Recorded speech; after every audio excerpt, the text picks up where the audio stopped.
रिपोर्टरम report exclusive. किसान bill सिर्फ किसान को ही नहीं मध्यम वर्ग को भी कर सकता है तबाह।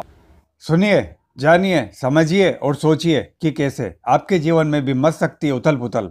बता रहा है एक किसान जो इस आंदोलन का भाग। मेरा नाम अर्जिंदर सिंह दीप सिंह वाला, वाइस प्रेसिडेंट कीर्ति किसान यूनियन।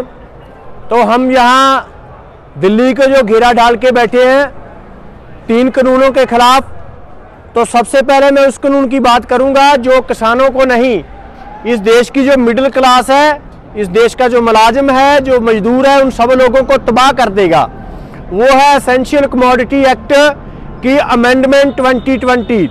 उसमें सरकार ने क्या कर दिया है कि जो पेरिशेबल और नॉन पेरिशेबल गुड्स हैं, जल्दी खराब होने वाली और जल्दी ना खराब होने वाली, कि जो जल्दी खराब होने वाली चीजें हैं जिसमें प्याज है, आलू है, वो सभी अब कारपोरेट को दे दिया गया है। उसकी प्राइस राइज को कंट्रोल करने में सरकार तभी दखलंदाजी करेगी जब उसकी पेरिशेबल की गुड्स जो प्राइसेस है वो 100% बढ़ जाएंगी। मान लीजिए प्याज आज 80 रुपए है, अगर वो 160 रुपए होगा सरकार तब दखलंदाजी करेगी, 159 पर नहीं करेगी।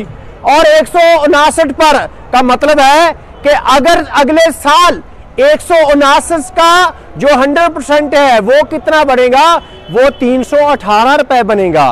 318 रुपए 2 साल में भी प्याज की कीमत हो जाएगी। तो सरकार उसे एक्स्ट्रा ऑर्डिनरी प्राइस राइज नहीं मानेगी। तो ये किसको खत्म करेगा? ये देश के जो मिडिल क्लास लोग हैं, महंगाई की मार इतनी बढ़ेगी कि इस देश के मिडिल क्लास को, मजदूर को, सभी लोगों को खत्म कर देगा। उसका सारा पैसा रोटी खाने में चला जाएगा। जो नॉन पेरिशेबल गुड्स हैं, जिनमें दालें हैं, दाल की प्राइस अगर 50% बढ़ेगी तब सरकार इंटरफेरेंस करेगी। मान लीजिए कि 100 रुपए दाल की कीमत अगर 150 होगी, सरकार तब दखलंदाजी करेगी। अगर 149 रह गई तो नहीं दखलंदाजी करेगी।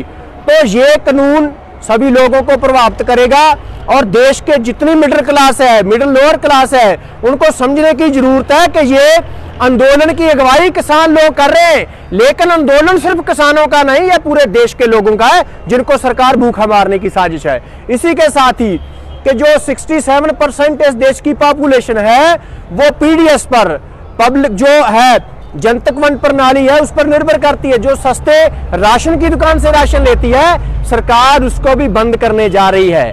और दूसरा कानून जो कॉन्ट्रैक्ट फार्मिंग है, उसमें क्या है कि इस देश के 86% जो फार्मर है वो स्मॉल और मार्जिनल फार्मर है। उनकी जमीनें छीन कर बड़े 30,000 एकड़, 40,000 एकड़ के फार्म हाउस बनाने जा रही है, जो कॉर्पोरेट खेती मॉडल पूरे यूरोप में, पूरे बड़े देशों में है। एक फैक्ट आपके साथ साझा करना चाहूंगा कि अमेरिका में जो जेल में लोग बंद हैं, किसान उनसे कम हैं। अगर इसको लागू किया जाए पूरे देश में, मैं पंजाब की आपको उदाहरण देना चाहूंगा कि पंजाब की जेलों में 24,000 लोग हैं, लेकिन 10,96,000 लोगों के पास जमीन है। ये रेवेन्यू डिपार्टमेंट का रिकॉर्ड बोलता है 2019 का। इसका मतलब है कि कॉन्ट्रैक्ट फार्मिंग लागू होने से पंजाब के 11.25 लाख लोगों, परिवारों से जमीन छीन ली जाएगी। पूरे देश में जो बिहार और यूपी के लोग ये समझते हैं कि हमारे तो एमएसपी है नहीं है, तो उनको ये समझना चाहिए कि एमएसपी का मामला नहीं है, उनकी जमीन कंपनियां ले लेंगी। इसलिए इस कंपनी राज जो स्थापित करने की कोशिश हो रही है, उसके खिलाफ देश के सभी किसानों को जो है वो उठना चाहिए। इसके साथ ही जो तीसरा इशू है कि जो प्राइवेट मंडी वो खोलने जा रहे हैं, जिसके साथ सरकार जो एमएसपी की प्रोक्योरमेंट करती है, 94% जो इस देश का अनाज है वो पहले ही प्राइवेट प्लेयर खरीदते हैं। सिर्फ 6% अनाज जो है वो गवर्नमेंट एजेंसीज खरीदती हैं, उसको भी खत्म करने की कोशिश है। ये सिर्फ पंजाब हरियाणा में है। हमारी मांग क्या है? हमारी मांग है कि सरकार हर साल 22 फसलों का एमएसपी डिक्लेयर करती है, उसको लीगल राइट बनाना चाहिए, उसकी खरीद की गारंटी होनी चाहिए। एक आपको उदाहरण देना चाहूंगा, मक्का का रेट 1850 रुपए एमएसपी, लेकिन पंजाब में वो 600 रुपए में मिल रहा है। कारण क्या है कि सरकार खरीदती नहीं है, और इसी तरह गेहूं और धान की खरीद से भी भागना चाहती है। और ये तीनों कानून, आखिरी बात, ये तीनों कानून सरकार इसलिए लाई है कि पूरी देश और दुनिया में मंदी है, बड़े बड़े बिजनेस फेल हो रहे हैं, तो क्या लोग आप गाड़ी के बिना आपका गुजारा चल सकता है, नए घर के बिना गुजारा चल सकता है, लेकिन रोटी के बिना आपका गुजारा नहीं चल सकता।